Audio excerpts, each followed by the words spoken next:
क्या होगा अगर धरती पर सूरज की रोशनी आनी बंद हो जाए? थोड़ी देर के लिए सूर्य ग्रहण क्या पड़ता है, धरती का तापमान तो गिरता ही है, पेड़ पौधे से लेकर सारे जीव जंतु व्याकुल होने लगते हैं। मनुष्य का दिल घबराने लगता है। क्या आपने सोचा है कि अगर सूर्य पूरी तरीके से रोशनी और गर्मी पृथ्वी को देना बंद कर दे या ऐसा कुछ हो जाए कि सूर्य गायब हो जाए तो इस धरती का हाल आने वाले दिनों में क्या होता जाएगा? अगर सूर्य की रोशनी और गर्मी धरती पर आनी बंद हो गई तो एक हफ्ते में कैसी होगी दुनिया, और फिर एक साल बाद क्या होगा इसका टेम्परेचर? क्या कुछ तब तक जिंदा रहेगा? क्या पेड़ पौधे हो जाएंगे विलुप्त? जब पूर्ण सूर्य ग्रहण होता है तो कुछ समय के लिए दिन में भी रात हो जाती है। सूरज की रोशनी पृथ्वी के कुछ हिस्सों में आनी बंद हो जाती है और ऐसा लगता है कि अंधेरा छा गया। हालांकि ये स्थिति कुछ देर के लिए ही होती है, उसके बाद सब ठीक हो जाता है। सूरज फिर नजर आने लगता है, उसकी रोशनी फिर धरती पर पहुंचने लगती है, उससे हमें गर्मी मिलने लगती है। सभी प्लांट्स फोटोसिंथेसिस के जरिए जिंदा रहते हैं, लेकिन अगर सूरज की रोशनी पूरी तरीके से पृथ्वी पर आना बंद हो जाए तो क्या होगा? कभी आपने सोचा है? अगर आप गर्मा गर्म कॉफी को फ्रिज में रखते हैं तो ये तुरंत ठंडा नहीं होता, बल्कि समय लेता है। अगर सूरज भी गायब हो जाए या उसकी रोशनी पृथ्वी तक आनी बंद हो जाए तो पृथ्वी ठंडी तो होगी, लेकिन कुछ दिनों में। अंतरिक्ष में घूमते रहने के कारण ये लाखों सालों तक पूरी तरीके से ठंडी होने वाली नहीं है, लेकिन ये जानना दिलचस्प होगा कि बगैर सूरज पृथ्वी का तापमान कितना गिरेगा और कब माइनस में चला जाएगा और फिर क्या हालत होने लगेगी।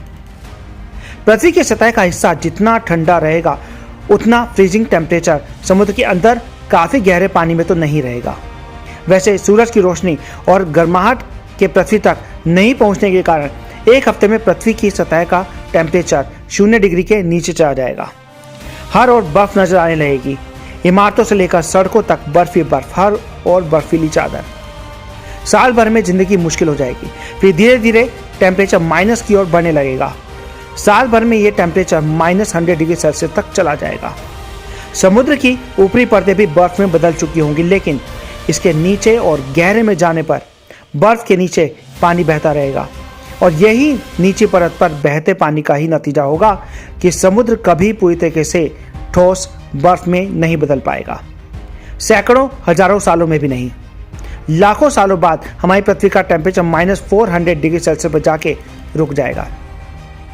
और जब पृथ्वी का टेम्परेचर -400 डिग्री सेल्सियस पर स्थिर हो जाएगा तो पृथ्वी के अंदर से निकलने वाली गर्मी अंतरिक्ष में पृथ्वी द्वारा रेडिएट की जाने वाली हीट के बराबर हो जाएगी। हालांकि इस टेम्परेचर पर भी पृथ्वी पर रहने वाले कुछ बहुत ही छोटे लिविंग बीइंग, जिनको माइक्रो ऑर्गेनिज्म कह सकते हैं, वो जिंदा रहेंगे। धरती की आबादी सूरज के ओझल होने के बाद कुछ दिनों बाद खत्म हो जाएगी, किंतु फोटोसिंथेसिस का प्रोसेस रुक जाएगा, जो नेचर के सभी पेड़ पौधों को खत्म कर देगा और ये सभी कुछ हफ्तों में खत्म होने लगेंगे। हो सकता है कि बड़े पेड़ अपने मेटाबॉलिज्म के कारण दशकों तक जिंदा रह लें। इसकी वजह उनका धीमा मेटाबॉलिज्म और पर्याप्त शुगर स्टोरेज होगी। अब चूंकि खाना खत्म हो चुका होगा, लिहाजा सभी जानवर भी जल्द ही खत्म होने लगेंगे। तो क्या मनुष्य उसके बाद भी जिंदा रह पाएंगे? हाँ, वो पनडुब्बियों यानी कि सबमरीन के अंदर जिंदा रह पाएंगे, जो समुद्र के गहरे और गर्म इलाकों में होगी। लेकिन एक अच्छा विकल्प न्यूक्लियर या जियोथर्मल पावर प्लांट होंगे। ऐसे में आइसलैंड एक ऐसी जगह होगी जहां 87% लोग जियोथर्मल एनर्जी से खुद को बनाए रखते हैं और जिंदा रहते हैं। हालांकि साइंटिस्ट कहते हैं कि ज्वालामुखी की गर्मी का इस्तेमाल करके भी लोग सैकड़ों सालों तक जिंदा रह सकते हैं। वैसे ये तो समझ लीजिए कि सूर्य पृथ्वी की केवल रोशनी और गर्मी ही नहीं देता, बल्कि पृथ्वी उसकी कक्षा में चारों ओर घूमते हुए खुद को भी एक लय में बनाए रखती है। एक गुरुत्वाकर्षण ताकत से बंधी होती है। अगर सूरज नहीं रहा तो पृथ्वी गेंद की तरह अंतरिक्ष में उछलते हुए कहाँ जाएगी पता नहीं। लेकिन यह भी समझ लीजिए कि ना तो सूरज की रोशनी और गर्मी जल्दी ही रुकने वाली है और ना ही सूर्य का अपनी जगह से गायब हो जाना। इसीलिए मस्त रहिए, धरती पर जीवन को फिलहाल कोई भी खतरा नहीं है। तो चलिए दोस्तों, अगली वीडियो में फिर मिलते हैं कुछ और इंटरेस्टिंग फैक्ट के साथ। अगर आपको वीडियो पसंद आए तो लाइक शेयर सब्सक्राइब जरूर करें। Thank you.